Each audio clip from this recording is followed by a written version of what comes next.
Hello friends, welcome our channel Sourav Kalpita vlogs. এই যে দোকানটা তোমরা দেখতে পাচ্ছ, এটা হচ্ছে ফেদারগঞ্জে। ফেদারগঞ্জটা হচ্ছে বকখালিতে যদি তোমরা কখনো এসে থাকো কিংবা আসবে বলে ঠিক করেছো, তাহলে অবশ্যই এই শুটকি মাছের বাজারে ভিজিট করবে, কারণ এখানে প্রচুর রকমের শুটকি মাছ পাওয়া যায়। যারা শুটকি মাছ লাভার আছো অবশ্যই আসবে। হ্যাঁ, এখানে দেখতে পাচ্ছ যেরকম মেলায় যেরকম স্টল বসে, এখানেও এনারাই স্টলের মতন বসিয়েছে।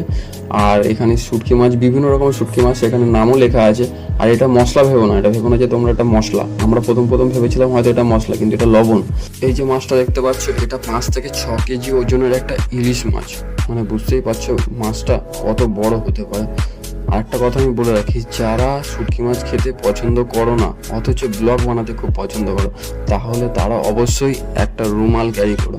রুমালটা ক্যারি করা খুবই প্রয়োজন এখানে। ততক্ষণের জন্য টাটা, দেখা হচ্ছে নেক্সট ব্লগে।